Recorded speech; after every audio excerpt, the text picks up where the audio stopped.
এই সবাই আসছে? জি স্যার। জি স্যার স্যার। কি সাথে নিবিস আছে না? জি স্যার।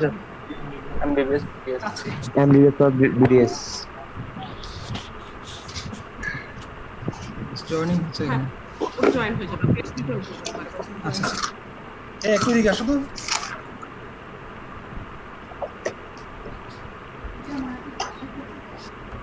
হ্যাঁ হ্যাঁ, বাসা দিয়ে যাও না। হ্যাঁ, তো তুমি ওখানে একটা বোর্ড আছে না, দেখো ওই হোয়াইট দেখো হোয়াইট এই বোর্ডটা জানি চেয়ার উপর রাখো। দেখা যাবে না। এখানে তো হোয়াইট বোর্ড আছে ওটা আসলে আমি স্কুল তো হ্যাঁ এখানে এখানে একটা চেয়ার দিয়ে এখানে একটা চেয়ার দিয়ে। আচ্ছা শোনো, তোমাদের তো আজকে ব্লাড টপিকসটা আমি পড়াবো বলতে ব্লাডটা আসলে রিভিউ করতে গেলে একটা ক্লাসের উপর লাগবে। তো এতটুকু এই 40 মিনিট টাইমের মধ্যে পসিবল না, মানে টোটালি ইম্পসিবল, কোয়াইট ইম্পসিবল। তো তোমাদের কিছু প্রবলেম ছিল, প্রবলেমগুলো আমাকে ইনসানে যেগুলো দিয়েছিল ওগুলো থেকে আমি জাস্ট আজকে পড়ানোর চেষ্টা করবো আর কি। তার মধ্যে ছিল হচ্ছে তোমার প্লাজমা এবং সেরামের ডিফারেন্সটা ছিল, ইমিউনিটি ছিল, হিউমারাল ইমিউনিটি ছিল, ইলেকট্রোফোরেসিস কি ইলেকট্রোফোরেসিসটা ছিল।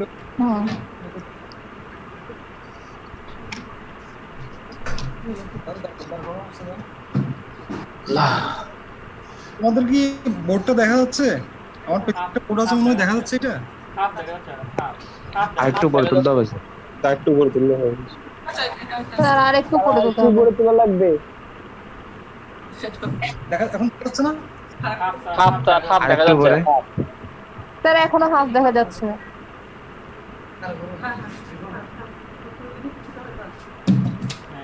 এখন ঠিক আছে। হ্যাঁ স্যার, ঠিক আছে স্যার। না না তা দেখা আচ্ছা আচ্ছা শোনো, এখন এখানে যে এগুলো তো তোমরা আগেও পড়ে আসছো, জাস্ট আমি রিভিউ বলতে হচ্ছে তোমাদেরকে মনে করিয়ে দেবো, আর বেশি কিছু নয়। এখানে নতুন করে পড়াতে গেলে আসলে এই টপিকস গুলো তো 2-3টা ক্লাস লাগবে। ব্লিডিং ডিসঅর্ডারটা একটু বললে ভালো হতো।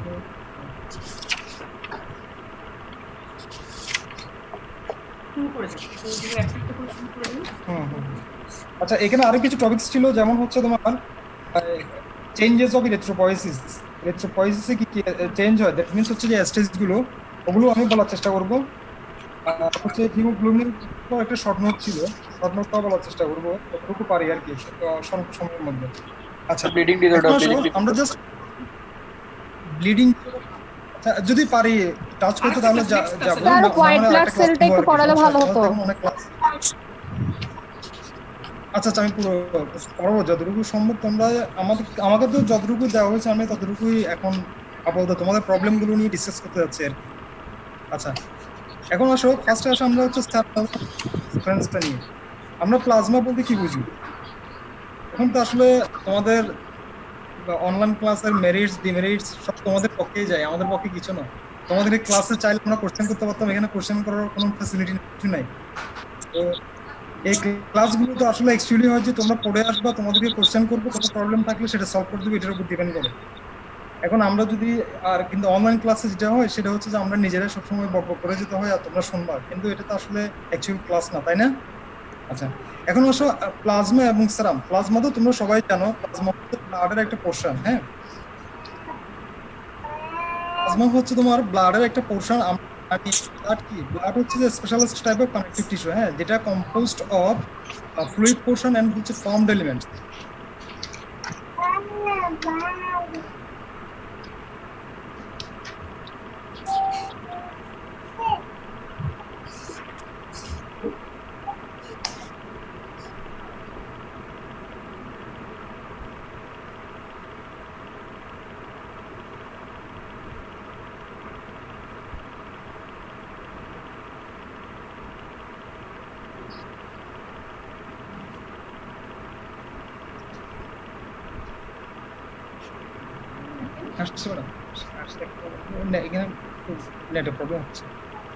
আচ্ছা তাহলে ব্লাড হচ্ছে দুটো পোর্শন, একটা হচ্ছে ফর্মড এলিমেন্টস আর একটা হচ্ছে ফ্লুইড পোর্শন। হ্যাঁ, তাহলে ফর্মড এলিমেন্টস আমরা সবাই জানি, আর কিছু ডব্লিউবিসি আর হচ্ছে প্লাটেলেটস, সেলগুলো। আর ফ্লুইড পোর্শনটা মেইনলি হচ্ছে প্লাজমা। এই প্লাজমার মধ্যে আমরা যদি প্লাজমাটাকে বলি, ব্লাডের ফর্মড এলিমেন্ট ছাড়া যে পোর্শনটা পাওয়া যায় সিম্পলি হচ্ছে এটাই। এই ফর্মস এলিমেন্টের মধ্যে হচ্ছে প্লাজমার মধ্যে হচ্ছে আবার দুটো পোর্শন, একটা হচ্ছে তোমার ফ্লুইড পোর্শন থাকে, আরটা হচ্ছে সলিউড, মিনস হচ্ছে সাবস্টেন্সেস থাকে। এই ফ্লুইড পোর্শনটা হচ্ছে মেজরিটি পোর্শন, যেমন 95% বলি, হ্যাঁ 95% ফ্লুইড পোর্শনটা। আর সলিড পোর্শনের মধ্যে তোমার অর্গানিক ইনঅর্গানিক বিভিন্ন সাবস্টেন্স থাকে, যেমন তোমার ইনঅর্গানিক সাবস্টেন্সের মধ্যে হচ্ছে সোডিয়াম, পটাশিয়াম ক্লোরাইড, আর অর্গানিকের মধ্যে হচ্ছে এনজাইমস, হ্যাঁ এনজাইমস গুলো। আচ্ছা, আর ফ্লুইড পোর্শনটা ওয়াটার থাকে, হ্যাঁ দ্যাট মিন্স হচ্ছে যেটা আমরা ফ্লুইড পোর্শনটা। আচ্ছা, এখন আসলে প্লাজমা এবং সেরামের মধ্যে মেইন ডিফারেন্সটা কি? প্লাজমা এবং সেরামের মধ্যে, সেরাম যেটা হচ্ছে প্লাজমাতে যে কনস্টিটিউয়েন্টস গুলো থাকে সেরামের মধ্যে সেম কনস্টিটিউয়েন্টস গুলো থাকে, এক্সেপ্ট হচ্ছে তোমার প্লাজমাতে ফিব্রিনোজেন থাকবে এবং হচ্ছে আদার্স যেমন 2, 5, 7 এই ফ্যাক্টরস গুলো, ক্লটিং ফ্যাক্টরস গুলো হচ্ছে প্লাজমাতে, কিন্তু ক্লটিং ফ্যাক্টরস গুলো সেরামে থাকবে না। এটা একটা হচ্ছে মেইন ডিফারেন্স। আর আদারওয়াইজ হচ্ছে প্লাজমা এবং সেরামের মধ্যে আর কোনো ডিফারেন্স নাই। আর কয়েকটা ডিফারেন্স আছে, ওগুলো বলবো, ওগুলো হচ্ছে তেমন ইম্পর্টেন্ট না। মেইন ইম্পর্টেন্ট হচ্ছে এটাই, ফিব্রিনোজেনটা হচ্ছে প্লাজমাতে থাকবে, হচ্ছে সেরামে থাকবে না। আচ্ছা, এখন যদি তোমাদেরকে বলি তাহলে প্লাজমা এবং সেরামের মধ্যে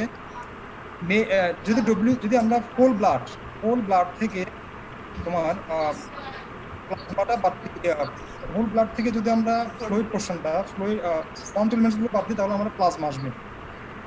আবার প্লাজমা থেকে আমরা সেরামটা কিভাবে পাবো?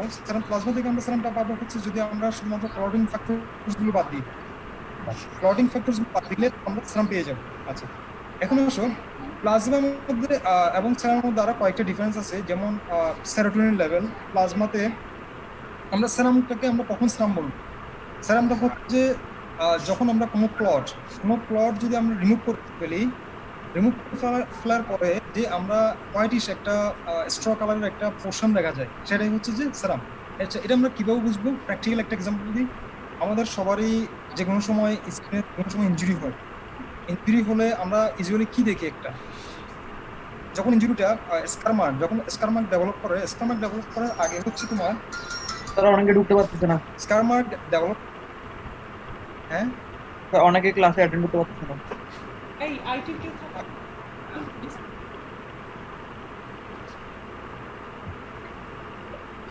এটা তো বুঝতে পারতেছে না কি হচ্ছে। ওরা বুঝতে পারতেছে না।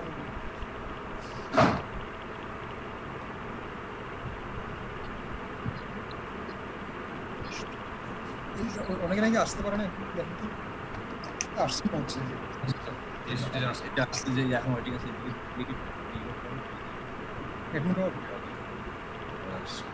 একটা সাইডে এটা ম্যাডাম এখন আমরা ভিডিওতে নিয়ে আসছি।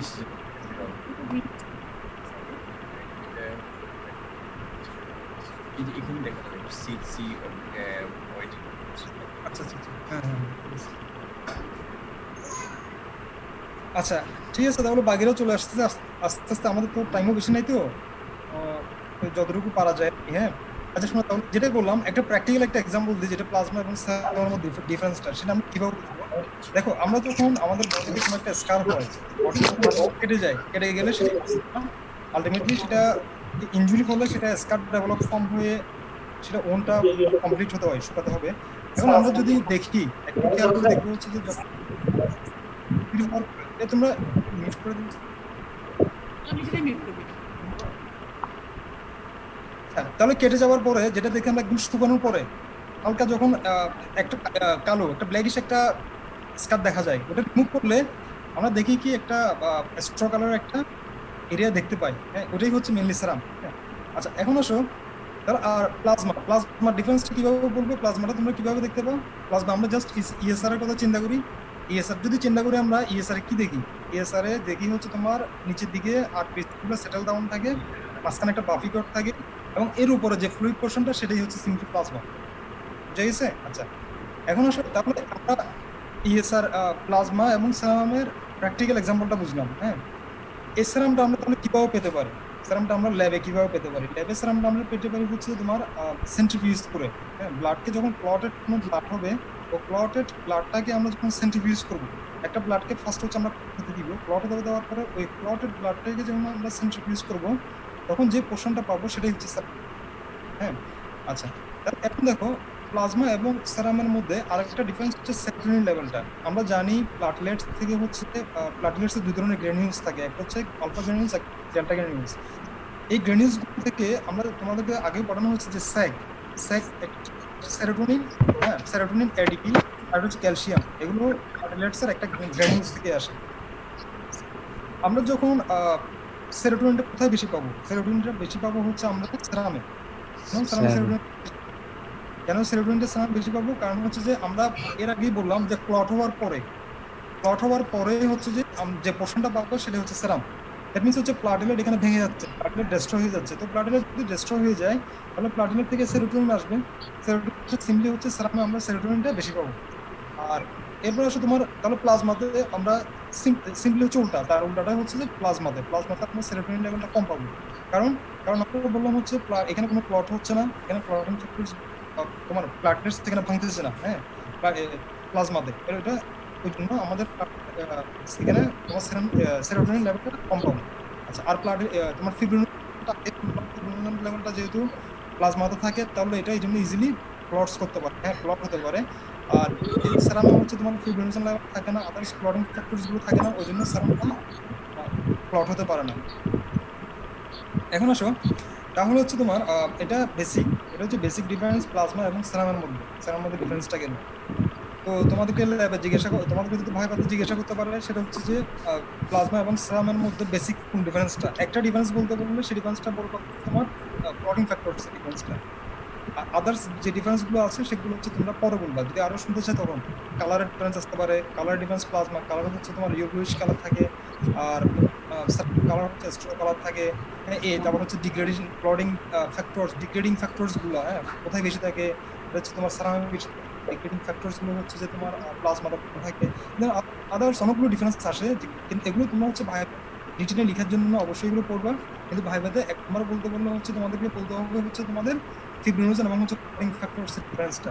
ক্লটিং ফ্যাক্টরস এবং ফিব্রিনোজেন বেশি থাকে অথবা প্রেজেন্ট থাকে, অনলি প্রেজেন্ট থাকে হচ্ছে প্লাজমাতে, আর অ্যাবসেন্ট থাকে হচ্ছে সেরামে। আচ্ছা, এটা হচ্ছে সেরাম এবং প্লাজমার ডিফারেন্স। এরপর তোমরা আরেকটা জিনিস জানতে চাইছো, সেটা হচ্ছে তোমার ইলেকট্রোফোরেসিস আসলে তোমাদের লেভেলে খুব একটা বেশি জিজ্ঞাসা করা হয় না, তো তোমরা সেলফ ইন্টারেস্ট যে জানার জন্য পড়ে রাখতে পারো, আর কিছু একটা অল্প হলেও জানতে হবে ইলেকট্রোফোরেসিস সম্পর্কে।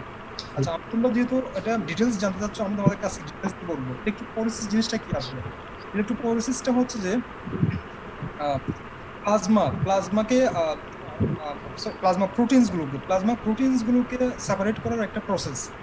এই যে প্লাজমা প্রোটিনগুলোকে সেপারেট করার অনেকগুলো প্রসেস আছে, তার মধ্যে one of the important process হচ্ছে ইলেকট্রোফোরেসিস ছাড়া তাহলে আর কি প্রসেস আছে? আর প্রসেসগুলো হচ্ছে একটা আল্ট্রাসেন্ট্রিফিউগেশন করবো আমরা, আল্ট্রাসেন্ট্রিফিউজ করে আমরা প্লাজমা প্রোটিনগুলোকে সেপারেট করতে পারবো। আচ্ছা, তারপর আরেকটা ইম্পর্টেন্স হচ্ছে সেটা হচ্ছে ফ্র্যাকশনাল একটা মেথডস আছে, যেটার মাধ্যমে আমরা কি করি, আমরা এক্সট্রা সল্ট এড করে প্রোটিনগুলোকে সেপারেট করতে পারি। আচ্ছা, এখন আসো তারপর ইলেকট্রোফোরেসিস আসলে কি হয়। ইলেকট্রোফোরেসিস যেটা হয় তোমার ইলেকট্রোড, দ্যাট মিনস এখানে নাম থেকেই আমরা বুঝতে পারছি ইলেকট্রোড দ্যাট মিনস হচ্ছে ইলেকট্রিক্যাল কিছু এখানে আছে। হ্যাঁ, এখানে আমরা দুটা অ্যানোডস একটা ক্যাথোডস ইউজ করি ইলেকট্রোফোরেসিসে একটা অ্যানোড একটা ক্যাথোড ইউজ করা হয়। আমরা এখানে প্রোটিন সম্পর্কে তোমরা বায়োকেমিস্ট্রিতে পড়ে আসছো, আইসোইলেকট্রিক পিএইচটা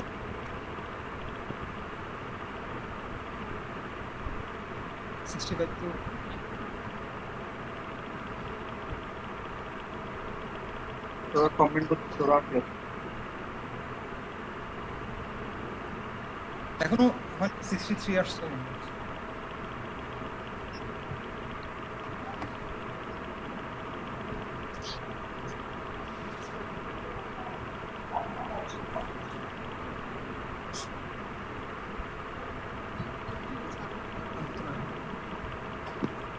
আচ্ছা, তাহলে এখন ইলেকট্রোফোরেসিস যেটা বললাম সেটা হচ্ছে যে এখানে ইলেকট্রো দ্যাট মিনস হচ্ছে এখানে ইলেকট্রিক্যাল কিছু আছে এখানে। হ্যাঁ, আমরা যেটা জানবো সেটা হচ্ছে যে তোমার আইসোইলেকট্রিক পিএস, এটা তোমরা বায়োকেমিস্ট্রি পড়ে আসছো, সবাই জানো, এই সম্পর্কে আমি ডিটেলস বলবো না। জাস্ট একটু করে বলে রাখি, সেটা হচ্ছে আইসোলেটেড কেস, সেটা হয় তোমার প্রোটিনগুলোর ক্যাটায়ন এবং অ্যানায়ন দুটা সেম লেভেলে থাকে। একটা প্রোটিন ক্যাটায়ন হিসেবেও তোমার একটা বিহেভ দেখাতে পারে অথবা অ্যানায়ন হিসেবে দেখাতে পারে। কিভাবে পারে সেটা ডিপেন্ড করে হচ্ছে ফুললি হচ্ছে পিএইচ এর উপর। যে পিএইচ একটা নিউট্রাল থাকে সেই পিএইচটাকে আমরা আইসোইলেকট্রিক পিএইচ বলি। এখন এটা ইউজুয়ালি 8 বলা হয়।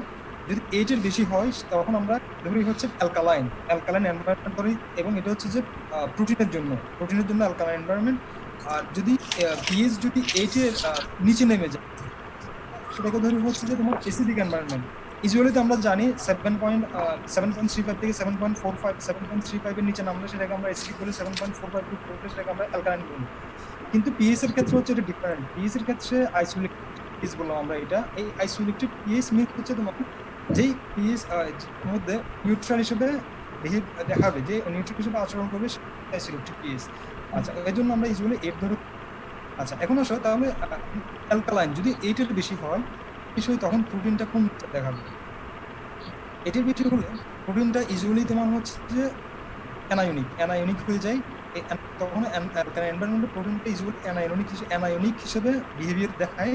এবং আমরা জানি ইলেকট্রোফোরেসিসের বেসিক যে থিমটা, সেই থিমটা হচ্ছে যে যখনই কোনো একটা প্রোটিন অথবা সাবস্টেন্স কি হবে তোমার যেই চার্জটা বেয়ার করে, ও কি করবে, ওর অল্টারনেট ওর এগেইনস্টের কোনো অ্যানোডের দিকে অথবা ক্যাথোডের দিকে যাবে।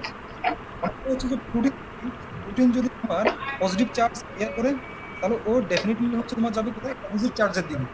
অপোজিট চার্জ এখানে দুটো, একটা হচ্ছে অ্যানোড, একটা হচ্ছে ক্যাথোড। আমরা ক্যাথোডটাকে হচ্ছে তোমার কি ধরি, ক্যাথোডটাকে ধরে হচ্ছে নেগেটিভ, ক্যাথোডটাকে হচ্ছে যে নেগেটিভ, আর অ্যানোডটাকে হচ্ছে যে পজিটিভ। ক্যাথোড হচ্ছে নেগেটিভ। প্রোটিন অ্যাসিডিক এনভায়রনমেন্টে হচ্ছে যে ক্যাটায়নিক হিসেবে কাজ করে। দ্যাট মিন্স হচ্ছে পজিটিভ আয়ন নিয়ে থাকে, চার্জ ও ধারণ করে। হ্যাঁ, তাহলে ও ডেফিনেটলি যাবে কোথায়, নেগেটিভ চার্জের দিকে। ক্যাটায়ন হচ্ছে ক্যাথোড হচ্ছে তোমার নেগেটিভ চার্জ বিয়ার করে যাবে। আচ্ছা, আবার দেখো প্রোটিন যখন অ্যালকালাইন এনভায়রনমেন্ট, আমরা যখন পিএইচটাকে যখন বাড়িয়ে অ্যালকালাইন পিএইচ করব, তখন প্রোটিনের নেচার হয়ে যাবে তোমার কিসের মতো, প্রোটিনের নেচার হয়ে যাবে তখন তোমার অ্যানায়নিক নেচার হলে তখন ও কার দিকে যাবে, তখন ও অ্যানায়নিক মিন্স হচ্ছে যে আমরা কি বললাম নেগেটিভ, ও পজিটিভ, ও অ্যানোডের দিকে যাবে। তখন এটা এই থিমের উপর বেসিস করে আমরা ইউজুয়ালি ইলেকট্রোফোরেসিসটা করা হয়। আচ্ছা, আমি তুমি বোর্ড দেখতে পারো, আমি একটু বোর্ডে লিখে দেখাই তোমাদের।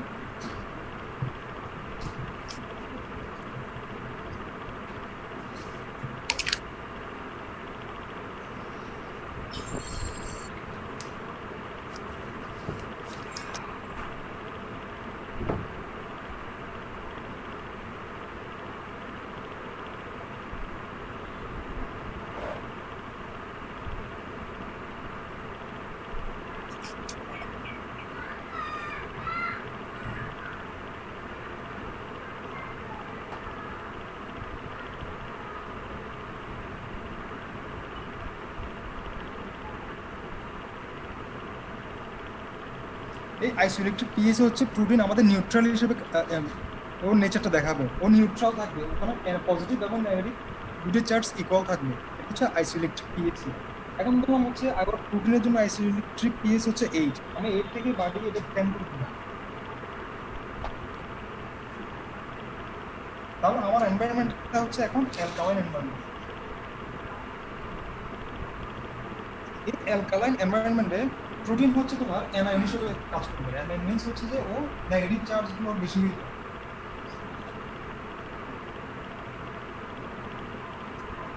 এখন হচ্ছে নেগেটিভ চার্জ বেশি। এই অ্যালকালাইন এনভায়রনমেন্টে প্রোটিন, তাহলে আমাদের ইলেকট্রোফোরেসিসের বেসিস হচ্ছে যে যদি চার্জ বেশি হয় ও হচ্ছে যে কি হবে তোমার অপোজিটের দিকে যাবে।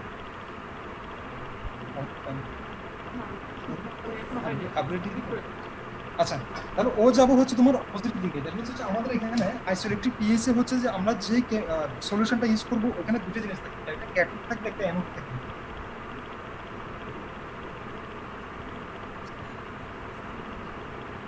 ক্যাথোডটা হচ্ছে যে নেগেটিভ চার্জ বিশিষ্ট, অ্যানোড হচ্ছে পজিটিভ চার্জ বিশিষ্ট। তাহলে দেখো এখন আমাদের এখানে হচ্ছে তোমার নেগেটিভ চার্জ বেশি, আইসোলেটেড নিয়েছে অ্যালকালাইন এনভায়রনমেন্ট এবং হচ্ছে প্রোটিনের নেগেটিভ চার্জ বেশি। তাহলে ও যাবে হচ্ছে তোমার কোন দিকে, অ্যানোডের দিকে, পজিটিভের দিকে, ও যাবে পজিটিভের দিকে। আবার যদি আমি অ্যাসিডিক এনভায়রনমেন্ট করে দিই, দেখে আমি 7 করে দিলাম, দ্যাট মিন্স হচ্ছে তখন হচ্ছে অ্যাসিডিক এনভায়রনমেন্ট। অ্যাসিডিক এনভায়রনমেন্টে ও কি করবে তোমার ক্যাটালিস্ট হিসেবে কাজ করবে, ওর পজিটিভ চার্জ বেড়ে যাবে। যদি পজিটিভ চার্জ বেড়ে যায় ও যাবে হচ্ছে অপোজিটের দিকে। এবং এটা এই বেসিসের উপর, এটার উপর বেসিস করে আমাদের ইলেকট্রোফোরেসিসটা করা হয়। আচ্ছা, এখন আসলে ইলেকট্রোফোরেসিসের ইম্পর্টেন্স কি তাহলে? ইলেকট্রোফোরেসিসের ইম্পর্টেন্স হচ্ছে যে আমাদের বডিতে অনেকগুলো ডিজিজ আছে। আমরা আগেই বললাম হচ্ছে যে ইলেকট্রোফোরেসিস হচ্ছে একটা প্লাজমা প্রোটিনগুলোকে ডিফারেন্সিয়েট করা অথবা সেপারেট করার একটা প্রসেস। এই প্রসেসটাকে কাজে লাগিয়ে আমাদের বডিতে অনেকগুলো ডিজিজ হয়। যেমন প্লাজমা প্রোটিনগুলো আমরা ইউজুয়ালি কোথা থেকে আসে জানি? আমরা জানি হচ্ছে most of the plasma protein আসে হচ্ছে তোমার লিভার থেকে। এই লিভার থেকে যদি লিভারে কোনো ডিজিজ হয়, লিভারে যদি কোনো ইনজুরি হয়, লিভার ড্যামেজ হয়, তখন আমাদের বডিতে প্রোটিনের পরিমাণ কমে যাবে। সেটা আমরা বুঝবো হচ্ছে যে ইলেকট্রোফোরেসিস করে, ইলেকট্রোফোরেসিসের মাধ্যমে প্লাজমা প্রোটিনের পরিমাণটা বের করে সেটা আমরা বুঝবো। আচ্ছা, এটা হচ্ছে যে আমাদের প্র্যাকটিক্যাল ক্লিনিক্যাল একটা এক্সাম্পল, ইলেকট্রোফোরেসিসের একটা এক্সাম্পল। এখানে আসলে তোমরা বুঝতে কি বুঝে না সেটা জিজ্ঞেস করো, কোনো সুযোগ নাই, তোমরা রিপিট করার টাইম নাই আমাদের, হ্যাঁ, রিপিট করার টাইমটা খুব কম, এটা অনলাইন ক্লাস। আচ্ছা, এখন আসো নেক্সট হচ্ছে তোমাদের আরেকটা টপিকস ছিল হচ্ছে ইমিউনিটি হিউমোরাল ইমিউনিটি নিয়ে।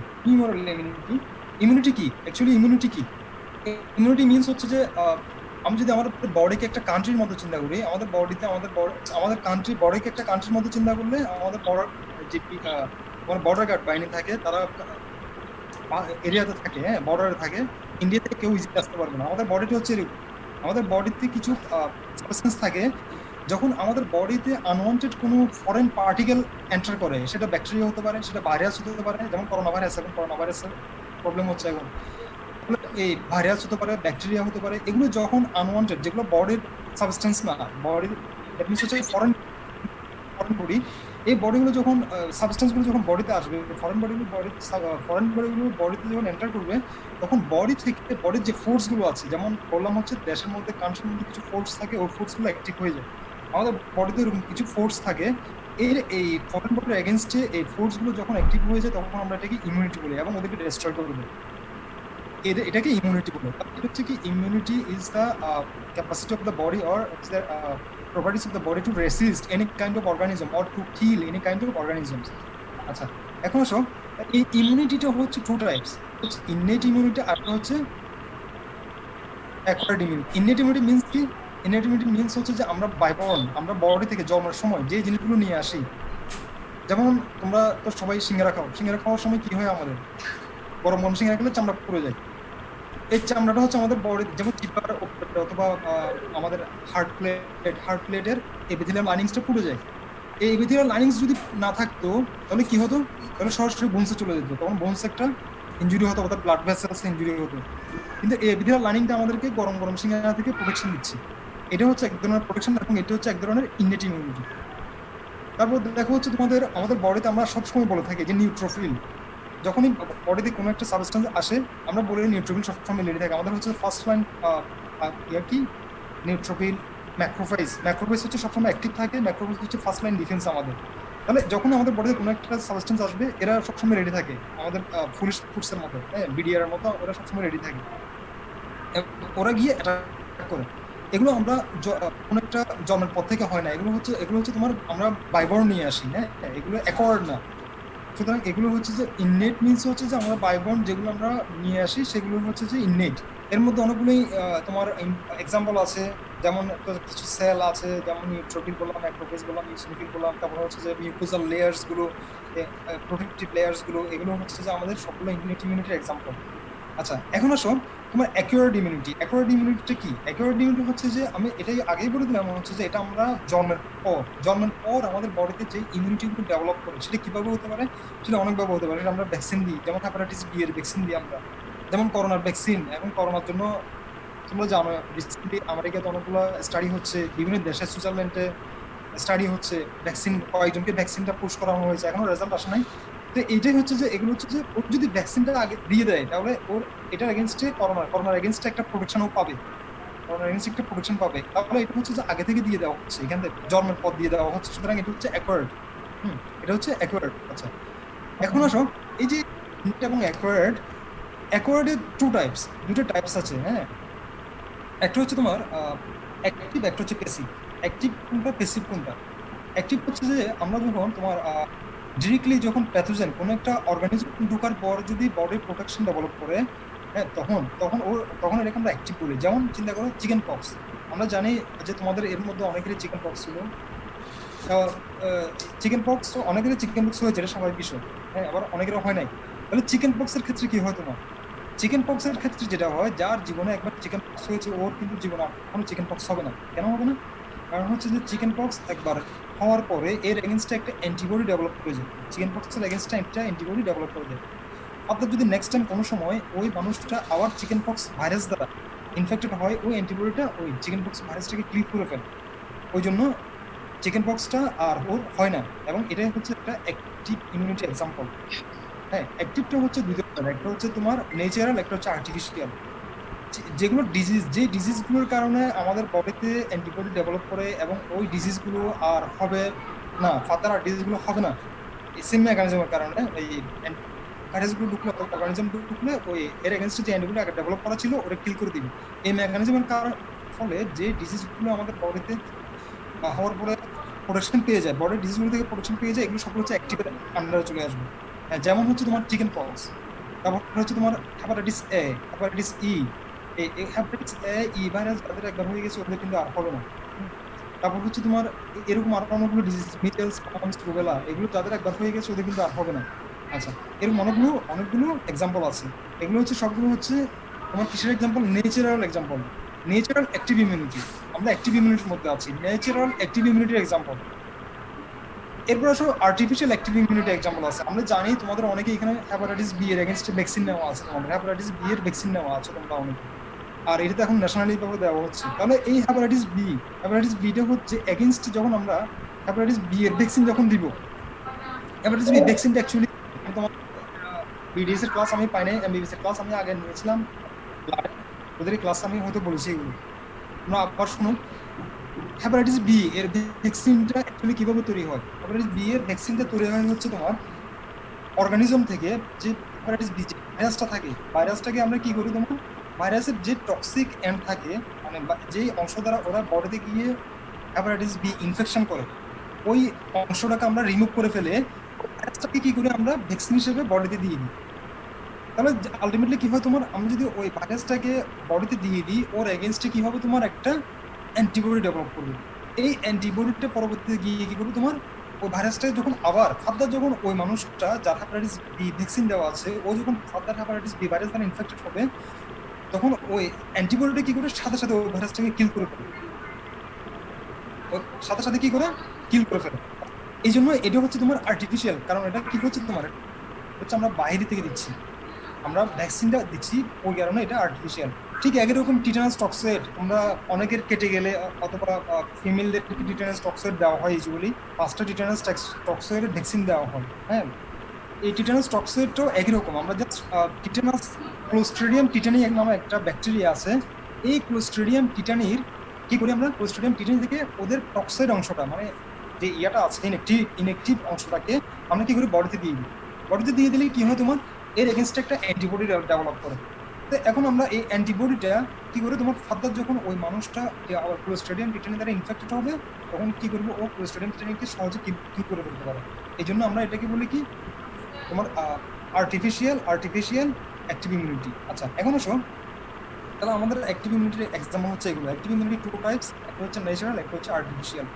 এখন আচ্ছা, আমাদের অ্যাকোয়ার্ড ইমিউনিটির আরেকটা টাইপস হচ্ছে তোমার প্যাসিভ ইমিউনিটি। প্যাসিভ ইমিউনিটি আবার টু টাইপস, প্যাসিভ ইমিউনিটি হচ্ছে ন্যাচারাল একটা, আরেকটা হচ্ছে আর্টিফিশিয়াল। তোমার যেটা আর প্যাসিভ